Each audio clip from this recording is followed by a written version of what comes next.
বিসমিল্লাহির রহমানির রহিম। আশা করি সকলেই আল্লাহর অশেষ রহমতে সুস্থ আছেন, ভালো আছেন। আজকে আমি আলোচনা করব ইসবাগুল ভুসি। এই মেডিসিনটি হচ্ছে এটা সুনামধন্য কোম্পানির প্রোডাক্ট, হামদর্দ ল্যাবরেটরি কোম্পানির প্রোডাক্ট হচ্ছে ইসবাগুল ভুসি। তো এই মেডিসিনটি আপনার নিকটস্থ কোনো প্রকার ফার্মেসি দোকানে পেয়ে যাবেন। এটি মূলত কী কী রোগের জন্য নির্দেশিত রয়েছে এই নিয়ে বিস্তৃত আলোচনা করব আজকের ভিডিওতে। দীর্ঘমেয়াদী কোষ্ঠকাঠিন্য নিরাময়ে অত্যন্ত কার্যকরী।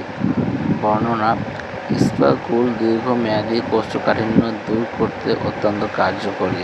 ইহা মলকে নরম করে এবং নিয়মিত অন্তর্মল নিষ্কাশনে সহায়তা করে। এতে বিদ্যমান মিউসিলেজ পাকস্থলী ও অন্ত্রের মিউকাস মেমব্রেন এর আলসার নিরাময় করে। ইসবাগুল পেটের জ্বালা-পোড়া ও পেট কামড়ানি দূর করে প্রশান্তি দেয়। ইসবাগুল অর্শরোগে রক্তক্ষরণ বন্ধ করে ও ব্যথা কমায়। ইহা সিরামে টোটাল কোলেস্টেরল, এলডিএল, ক্ষতিকর চর্বি ও রক্তে গ্লুকোজের মাত্রা হ্রাস করে, যা ডায়াবেটিস নিয়ন্ত্রণ ও উচ্চ রক্তচাপ প্রশমনে অত্যন্ত কার্যকরী। ইসবাগুল পুরাতন আমাশয় ও ডায়রিয়া নিরাময়ে কার্যকরী ভূমিকা রাখে। এই উপাদান যে উপাদান দিয়ে তৈরি করা হয়েছে মেডিসিনটি তা বিস্তৃত দেওয়া আছে, আপনারা চাইলে পড়ে নিতে পারেন। তো এই বর্তমানে এখন প্রচণ্ড গরম এবং এই গরমের সময় কিন্তু পেটের বিভিন্ন সমস্যা দেখা দেয়। তার ভিতরে কিন্তু আপনার হচ্ছে কোষ্ঠকাঠিন্যের সমস্যাটা বেশ কমন একটা সমস্যা। আর এই সমস্যা থেকে মুক্তি পাওয়ার জন্য এই ইসবাগুল ভুসি এই পাউডারটা কিন্তু অত্যন্ত ভূমিকা রাখে।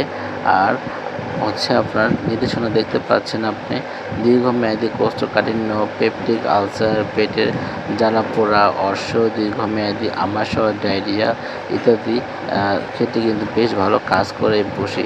সেবনবিধি: একটা সাচেট 1 গ্লাস পানিতে মিশিয়ে সকালে খালি পেটে অথবা রাতে ঘুমানোর আগে সেবন করলে কিন্তু আপনার এই যে কোষ্ঠকাঠিন্য সমস্যা থেকে আপনি খুব দ্রুত মুক্তি পাবেন। আর অবশ্যই এই ভুসিটি আপনারা কিন্তু সকাল খাওয়ার নিয়মটা হচ্ছে সকালে খালি পেটে অথবা হচ্ছে আপনার রাতে ভাত খাওয়ার পরে ঘুমানোর আগে কিন্তু আপনারা খেয়ে ঘুমিয়ে যাবেন। সকাল দেখবেন আপনার অন্ত্রের মল অনেকটা খুব ভালোভাবে ক্লিয়ার হয়ে যাবে ইনশাল্লাহ। তো অবশ্যই আপনারা যে কোনো মেডিসিন সেবন করার আগে চিকিৎসকের পরামর্শ নিয়ে সেবন করবেন।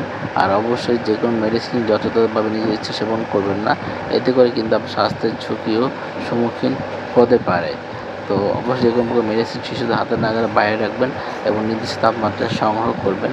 তো আজকের মধ্যে বিদায় নিচ্ছি। আগামী ভিডিও থেকে প্রত্যাশায় সবাই ভালো থাকবেন, সুস্থ থাকবেন। আসসালামু আলাইকুম রহমতুল্লাহি ওয়া বারাকাতুহু।